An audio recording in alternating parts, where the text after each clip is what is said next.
Good morning, chat. I see Patrick Brown had first blood this morning, or at least that's the first one I get to see. Trish, good morning. And Megan's with us. Good morning, sunshine. Love you. Hey, we haven't seen you guys in a hot minute. Y'all need to get down here, or we need to get together sometime soon. But yeah, good morning, everybody. So this morning, I was going to talk about, because it's Taco Tuesday. I was going to talk about some of the Kilmar Abrego stuff, et cetera, et cetera. But I I got a little something special in the can for that. So the breaking news this morning, breaking news is oh, you have to pay back your student loans. So we're looking at this article this morning from CNN of all places. But wait. Okay, let me back up. Let me back up. This is only tangentially related. Y'all, last night Tim Pool had this chick on his show, uh, Tara something or other, and she was, I mean, she just didn't do the homework. She didn't know anything about anything they were talking about. This, what the hell was her name? Um, Tara, whatever it was, but she, I mean, just absolutely did not know what was going on. And this is part of the conversation that needs to happen. She paid for an education, or more correctly, we paid for her to get an education, right? And okay, I'll grant she has worked for some respectable papers, done foreign correspondence. It's Tara something or other, right? Aaron, you said you saw that crazy shit last night. If you can find her name, I'm not going to go digging for it. Just if you can find her name, drop it in the chat, and I'll let y'all know who to avoid. But this bitch got an education. She went to a college. She paid money to learn things. And I shit you not, unironically sat there on the Timcast show and defended the very fine people hoax. So leading off with that, I just want to remind you guys that when you hear these people, Tara Palmieri, thank you, B. When you hear these people begging and screaming and crying about, oh, my student loans, it's so much money. Yeah, it is a lot of money, dumbass. Now, just understand that's what they're asking you to pay for. Right? Make no mistake. When they're demanding their student loans be repaid, their student loans be forgiven, that's done by the government taking your tax money and spending it on their education. Now, there are doctors and lawyers, etc., that are crying about this as well. And okay, fair play. They went to college and picked up some skills. Cool. But let's be clear. That is not the majority. Right? And I apologize for not having this particular set of statistics available this morning, because I just saw the headline this morning at about 6:30, so I didn't have time to get that prepared. But I can tell you from personal experience and just generally, the majority of degrees being produced by colleges today are not professional degrees. They're liberal arts degrees. And hey, fair play. I've got a couple of liberal arts degrees myself, right? Right? Film, philosophy, Korean, cryptologic lexicography. I mean, those are all liberal arts degrees. Sure. Now, obviously, I'm using some of them. In fact, all of them except for the Korean, which 시간아 시간 그런 것은 Tog Hasiso. Jaman, I prefer not to speak Korean generally because I have a great deal of admiration for my sacred mother tongue. Now, so when we're talking about student loans being repaid, make no mistake, they are begging for your money to be taken away from you. That said, I'm going to say a few things in defense of these borrowers, these student loan borrowers who are buried in debt. And since Mario's not here, I will go ahead and mention it's the boomers.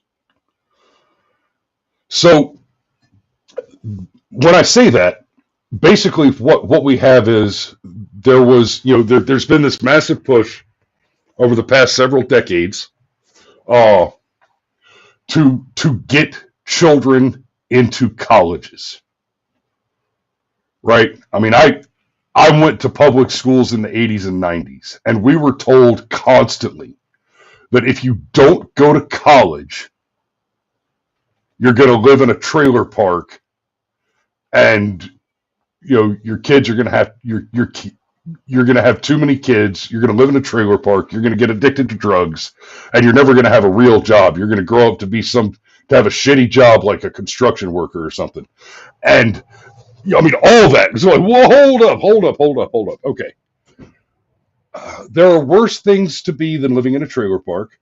I don't live in a trailer park, but there are worse things. Some trailer parks are nicer than others.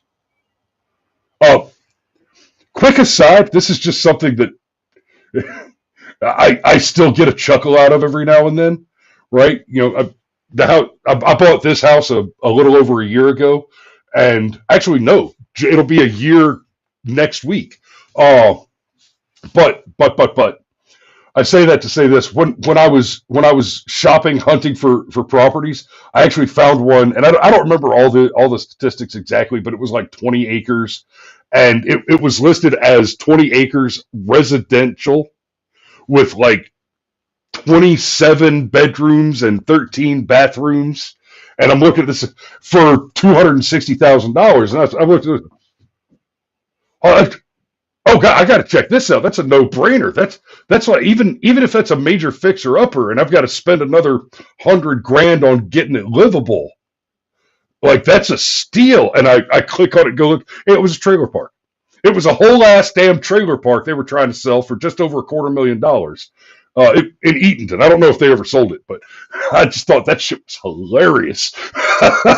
Sure enough, just buy a trailer park. Whew. And I ain't gonna lie, I was tempted. But so when we're talking about these borrowers, there's a few things to understand. The push to get everybody into college involved creating the government-backed student loan guarantees.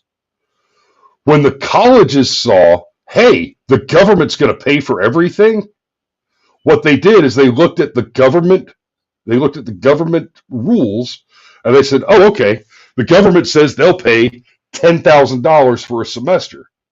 Well, cool. Our tuition's $5,000, and we're just going to raise it up to $10,000. The students don't give a shit. They're not looking at the price tag because the government's going to pay it.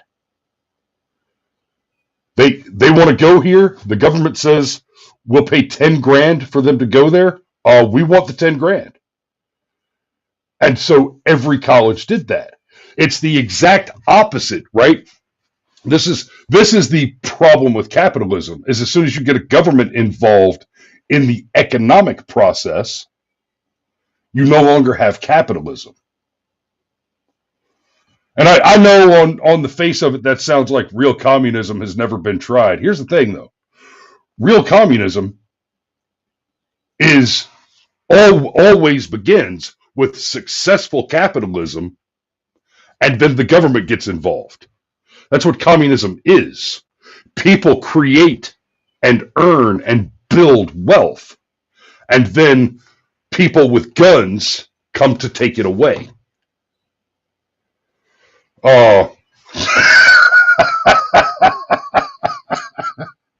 Oh, Jason. Ooh, killing me, brother.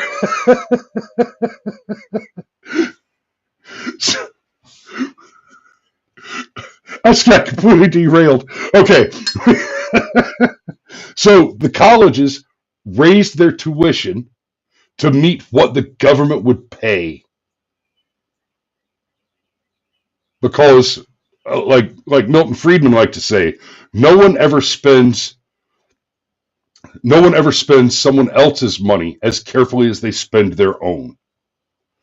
Right? It's the same reason we have the whole controversy over whether or not food stamps and SNAP and EBT cards should be eligible for the use and purchase of soda pop and fatty cakes, right? And by the way, to be clear, no, you should not be allowed to buy soda pop and fatty cakes with my stolen money. If what you need from me is a handout so you can survive, honey, you can do that on raw vegetables and eggs. Please believe. Right? Like, if I had my way, our welfare system would be, oh, you're too poor to feed yourself. Here's a bag of seeds and 5 chickens. Good luck.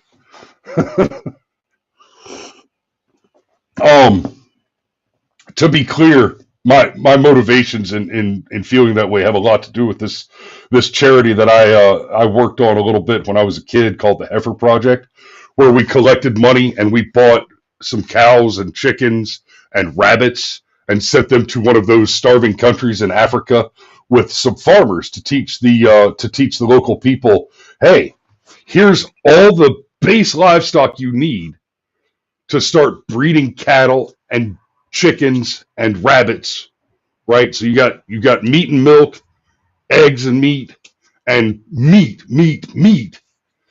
Like a rabbit warren is infinite meat.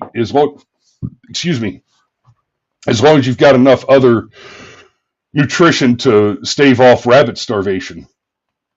I mean, it is high protein meat. It's just very low fat content, so you miss out on a lot of nutrients. Anyway, so we sent them over there. We sent farmers to teach them how to do it. They spent 6 months teaching these people how to breed the animals so that they could no longer be a starving village in Africa. And as soon as the farmers left, they just slaughtered all the animals and ate them, and were suddenly starving again. So that is how poverty is not a net worth. Poverty is a state of mind, right? Crackshot says, and fertilizer for your crops. Absolutely. Chicken shit is great for your cabbages. Let me tell you what. So that's a bit of a distraction from the topic. So the student loans that's the first defense of the borrowers is the involvement of the government has created a sort of cost ratchet. It's the opposite of marketplace competitiveness. The government involvement has dramatically blown out the cost of college. So yeah, you can rack up a ridiculous amount of student debt. And then the other thing they do to you, and I know this from personal experience because I went back to college after the Army. So for those of you veterans out there who are still sitting on a GI Bill, let me give you a little word of advice. Stop it. Even if you don't need a degree, you've already got an established profession. That's where I was. I got out of the Army. I opened an insurance brokerage, and I looked at it and said, okay, I don't really need another degree, but I got a pile of money sitting here that I can only access if I go back to college. So let's do it. Let's go do something that I think is interesting. That was the film and philosophy degree, and I'll have fun, and it's cheap entertainment. Guys, post 9/11 GI Bill, it's not just cheap entertainment. You get paid E5 plus BA, E5 plus 1 BAH for your the zip code of your residence. right? So like Metro Atlanta area, it's about that's like $2,500 a month to go. So while you're going to college, so they pay for the college, pay for the books, you get a book stipend, and then you get your E5 plus one BAH. Guys, go use it and get yourself something, do something useful with it, or cheap entertainment. So here's the thing: when you do that, no matter how your college is paid for, because an unfortunately large majority of young college students go to college without any kind of professional engagement, no kind of income. And so they don't just borrow to pay their tuition and buy their books. They're paying their rent, they're buying their groceries, they're buying their gas, they're paying for their entertainment budget on student loan money. Right? You hear about these guys that end up with hundreds of thousands of dollars in student loan debt. A lot of that, only a quarter to 50% of the debt is the actual cost of the college, and the rest of it is the cost of living. And we're not talking about people who are intelligently frugal with someone else's money. No, they're getting a student loan, right? But here's where it gets tricky. There are grants and there are loans. You sit down and you fill out a FAFSA, financial aid something. But you fill out a FAFSA application to get your student loans or your grants. You fill out an application. And then they give you a list of things that you're eligible for. Some of those are grants. Some of those are loans. And not all of them are clearly labeled as such. So I filled out my FAFSA, and I was offered grants and loans, and I went down the list, and I took everything that was a grant, and I did not take anything that was a loan, or so I thought. And I ended up with a couple of $1,000s in student loan debt because they intentionally mix those together, hoping that some idiot kid, and they're right, a lot of idiot kids will just go down the list and say, "Oh wait, you're going to give me 10,000 here and 5,000 there and 6,000 here and 8,000 there. Why wouldn't I take all the money that's being offered to me?" Well, because you have to pay some of it back. Pay attention, son. You have to pay some of that money back. So the first time I filled out a FAFSA, I ended up with a few $1,000s of student loan debt, and I was pissed when I figured out what had happened. So, I went back for several semesters. So I had you have to reapply every 2 semesters, every once a year. So I went through this process, I think 4 times. And the first time I got they took a big bite out of my ass in student loans. I've paid it all back. I'm done with it. But the next three times I went through it, I was much more careful. I was paying much closer attention. Those of you who have kids, if you let your kids go to college, sit down with them and look at that FAFSA and make sure that if they borrow money, make sure that they know they're borrowing before they borrow.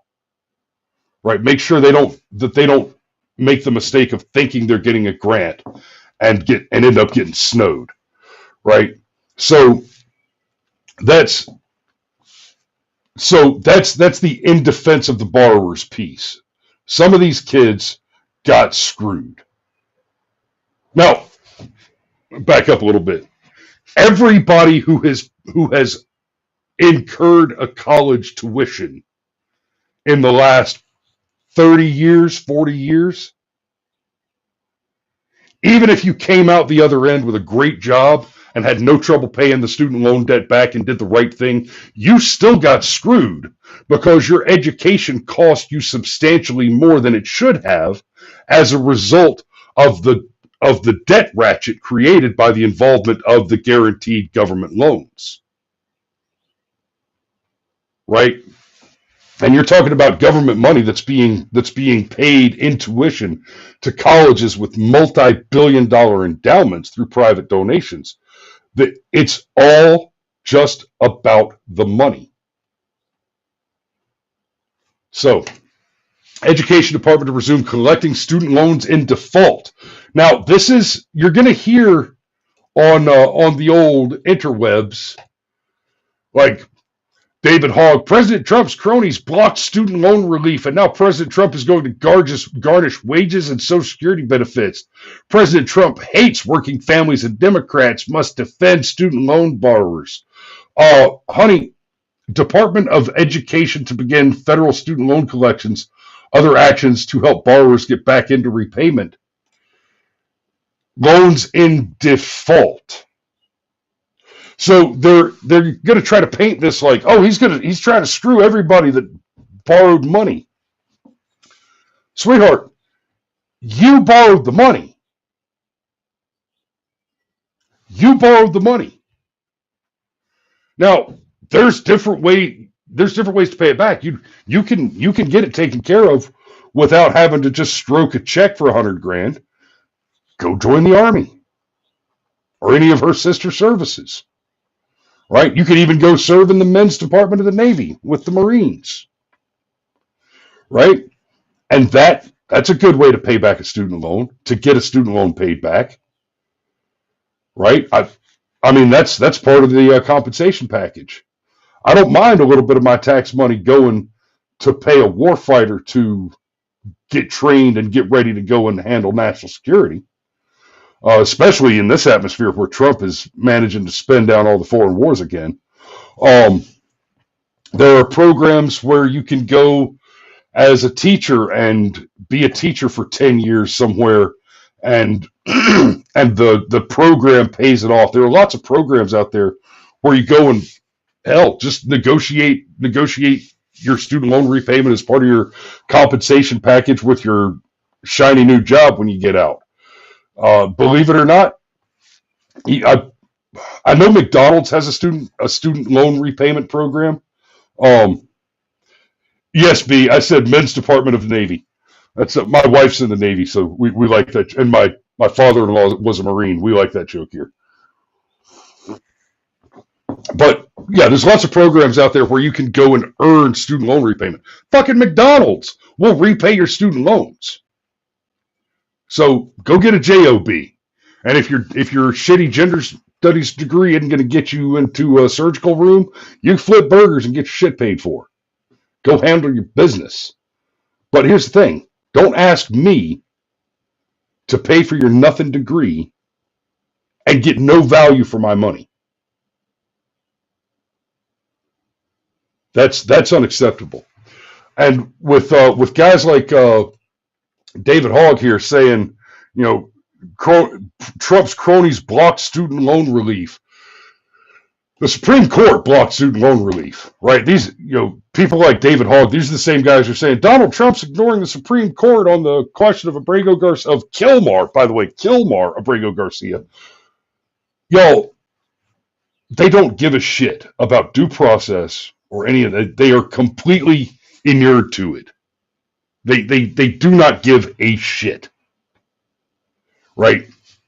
So the Department of Money account announced the Department of Education announced on Monday, I got it out, that it will restart collecting federal student loans in default. In default. Okay, I got a bunch of adults in here. You've borrowed money to buy a car, to buy a house, to pay for your cell phone, what have you. Loans in default. That means that they haven't paid their bills. They haven't paid their student loans. Now let's be very clear.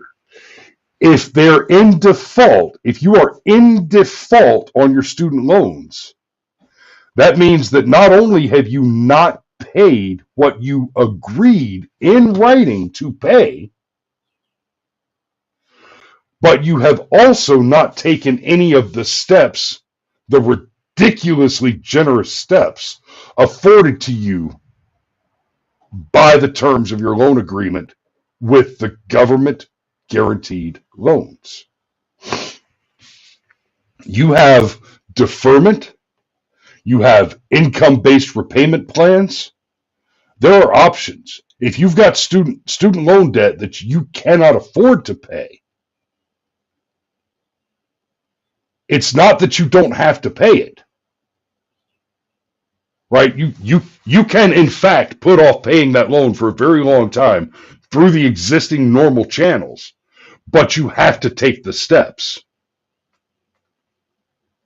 Right? There is in fact a process. Part of the reason Kilmar Garcia is in El Salvador right now is because there is a process and he tried to skip it. He didn't do it.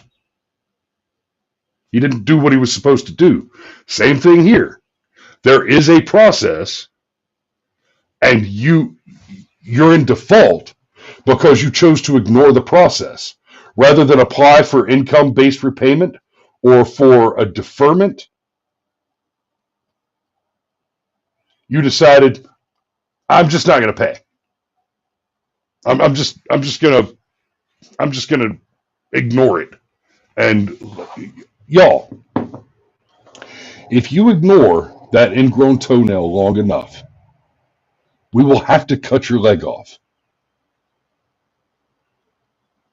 The problem will fester, and it will just get worse and spread and become a bigger problem. You have to handle business. And I understand. I get it, and oh my gosh, my heart just breaks for you. You went and got conned into borrowing a shitload of money to get a useless degree, and now you can't get a job with your useless ass degree. And so you can't pay back the money you borrowed for your useless ass degree because it didn't get you a job that wasn't a useless job. But you chose this. It's on you. You've got to figure out how to pay it back. When other people make mistakes, right? A failure to plan on your part should not constitute an emergency on my part, right? Your problem does not magically become my problem because you're inadequate and can't solve your own problems. I'm happy to help. Call me. I'll give you advice. I'll tell you how to go to the FAFSA website and file for an income-driven repayment plan with reduced payment options or a deferment. Right? I'll tell you how to more wisely use your money so that you claw yourself out of student loan debt instead of, soda popping your way into an early diabetic coma. Sure. Just, and all fairness, just because you've made mistakes doesn't mean there's not a road back. But that road back does not get to go through my wallet. Go get a real job. And, hey, contrary to what you were taught by the public school system that wanted you to be in debt because the liberal economic order wants you to be poor and live in the pods and eat the bugs and to never, ever have the American dream, to never rise up and make more of yourself and build something, to have the things you want. They want you to be a useful little cog, and they want you to be poor and sick and weak so that you are just useful enough to generate valuable human capital production and then die before you're old enough to retire so that they can squeeze maximum value out of you and then leave nothing to be a drain on the system in the future. And they've gotten it backwards. They've made you less valuable. They've made you less productive. Pitt Danny asks, why no personal finance courses in high school? Absolutely. What in the actual... My daughter, my 14-year-old daughter, the other day cracked a joke about the the April 15th coming up. She said, "Wow, I sure am glad I had all that geometry. It really helped me out in polygon season." Yeah, I mean, don't get me wrong. I actually enjoyed geometry. I wasn't a big fan of algebra, but I enjoyed geometry. And then I learned trigonometry on the job as an industrial electrician, bending pipes and having to deal with the angles and fitting electrical metallic tubing and conduit into sharp corners and around weird bends, right? So there is a place for it. There's value in it, right? But I've told the story of towering over Professor Bonaparte when he threw the eraser and the marker at me because I asked, when are we going to use imaginary numbers, right? And like I've said, and I'll say again, my question was not, when the fuck am I ever going to need this? Why should I bother? No, my question was, no, legitimately, I'm interested. I'm curious to know what profession, what type of math do I need imaginary numbers for? And he didn't know. And if my teacher can't tell me what I need to know a thing for, then not even why is he bothering to teach me this, but why should I trust him to try and teach me a thing that he doesn't even know why?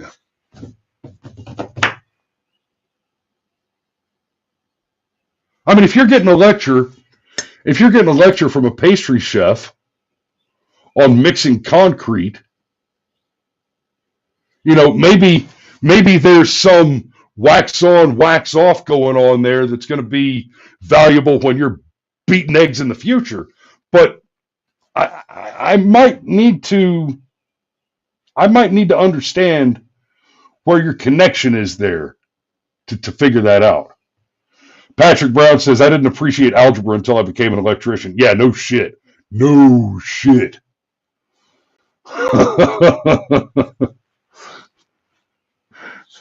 Yeah. Brother, I still have to stare at it and hand draw a diagram on a piece of paper to double check myself before I wire a three-way switch. They should be stupid easy, but they're not. All right. So the loans in default, more than 5 million borrowers are in default, the department said in a news release. 5 million shitbags have just decided, you know what? I'm not going to pay. I'm just not going to pay. Well, now we're coming for you. You're not going to pay?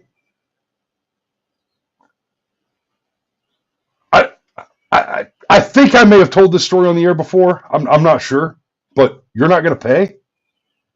You took my money. You took the money and you're not going to pay. Okay. When I was about 19 or 20 years old, I was waiting tables at I forget if it was either a Ruby Tuesdays or a TGI Fridays. It's a Del Taco now. They tore it down and put another restaurant there, but I think it was TGI Fridays. It's been long enough ago that I don't remember which restaurant it was. But I was waiting tables, and one night I had a large party. It was somebody's birthday. They ran up a pretty big tab. They got appetizers and dinner and dessert, and they were all drinking liquor, mostly Hennessy. And we get to the end of the night, Pit Danny says it was Ruby Tuesdays. Okay, I thought so. So Ruby Tuesdays. So we get they get to the end and they're I bring them their check, and as soon as I walked away to go deal with my other tables, they got up and dude left a wad of cash on the table and walked away, which is fine normally. And I picked it up, and on a lark, I went ahead and counted it, and he was short by about 20 or 40 bucks. Right? He was. I don't remember exactly how much. It was 20 or 30, 40 bucks, but he was short. Not he didn't tip me, which would have been aggravating, but he shorted me. And for anybody who doesn't know this, if you short the waiter, waitress, right, you dine and dash, that doesn't come out of the restaurant's pocket. It comes out of the waiter, waitress's pocket. You're stealing from the server specifically, directly. So I followed the guy out in the parking lot, and I was very cordial and polite. I know, hard to believe, but I could be professional. I treated it. I knew this wasn't the case because of factors, but I decided then to treat it like it was a mistake. It was an accident, right? He miscounted. He just laid down a bunch of $20 bills and he just miscounted. And so I walked out and I said, hey, brother, sorry, I'm so sorry. You're a little short. You're short by however much. And he looked at me and he used the N-word. He said, I'm at your restaurant now. What you going to do about it? And I said, oh, well, you're not wrong. You're right. You're out of the restaurant. We're in the parking lot, and you're stealing from me. So, you're robbing me. So I'm going to stab you about it. Self-defense and all. And his eyes just went wide. Lots of N-words, lots of F-bombs. I want to talk to your manager. Okay, come on. I take him back inside, and the hot little redhead manager we had at the time, she said, he comes in and he says, this mother said he's going to stab me. And she didn't miss a beat. She looked at him and said, yeah, he'll do it. He pitched a temper tantrum, insisted he was going to call the police. And she said, no, well, now, hold on. What actually happened? And I told her what happened, and he told her what happened. And she said, oh, yeah, great. Absolutely. Yeah, call the police. Call the police and wait here for them, and we'll go ahead and press charges on you for trying to dine and dash. That's robbery. And so, of course, then he left, and she very sweetly comped his meal, so his dinner was free. The restaurant comped his meal and let me keep what he did pay, which was actually a pretty good tip. Like I said, they ran up a couple of $100, and he shorted me by 20 or 40 or something. That's what these people are doing. That's what these crying little shits are doing. They're trying to dine and dash. They enjoyed the services, they got their products and services, and they're trying to walk out the door without paying for it. Right? Now, importantly, and I tell that story to get to this point as well, importantly, this is very different. Right? The dine and dash, the services thing, this is very different than straight robbery, burglary, shoplifting, something like that, right? We've talked about California decriminalizing shoplifting by saying, well, if it's not more than $900, then we're not going to prosecute it. And all of a sudden, people started stealing $700 televisions. Just pick them up and walk out the Walmart with them. Because, duh. Well, the thing about that is, an officer can come, investigate, prosecute, and recover the stolen property. But you can't uneat my cheeseburger, and you can't unlearn a $250,000 worth of college education. See, you've taken a consumable product or service. You have already enjoyed the benefit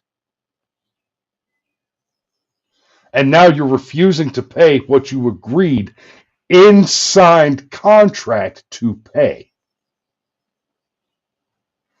Right? So if that brother had come in and tried to steal a PlayStation from the Best Buy while I was working, I never worked at Best Buy, this is just an example, while I was working there, and I chased him out to the parking lot, I could recover the property, bring it back in, no harm, no foul, and we can still prosecute him for the crime. But we still make our money here, right? But when you dine and dash, you've stolen something that cannot be recovered. It can only be repaid. Now, in fairness, it's a little different with the college tuition thing, because with college tuition, we're talking about an ephemeral theoretical product, right? It's not like, like I used to do a gag when I was an insurance broker. I'd have a hard copy of a policy application, and somebody come in the office and I'd say, "Oh, you need a life insurance policy. You're in luck. It's my last one." Right? Like I can't just print 1,000 more off the deck there, right? And of course, everybody who heard me say that knew it was a joke, and they got the joke and they laughed, and then they bought insurance. That's neurolinguistic programming for you. Maurice Delk says good morning. I think you're the only one in the chat right now that I haven't already addressed. Maurice Delk, good morning. Thanks for joining us this morning.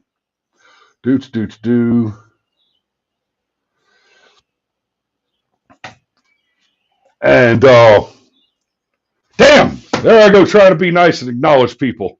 I got derailed. I am about to have to wrap it up this morning though. But Maurice, thanks for joining us this morning. And you guys, I hope you found the show interesting, a little bit entertaining, and highly infuriating. But yeah, y'all, it's about doing what you said you were going to do, right? And I know the old joke, ladies, listen, if you ask your husband to do something, he's going to do it. You don't have to remind him you don't have to bother him about it every 6 months, right? Okay, listen, we're busy and shit. I get that. But you know what? I'm not so busy that I don't get the bills paid. In fact, let's be fair, I get the bills paid by being fucking busy. So, thanks for watching this morning, guys. We love you. Y'all be safe out there. We love you, and we will see you tomorrow.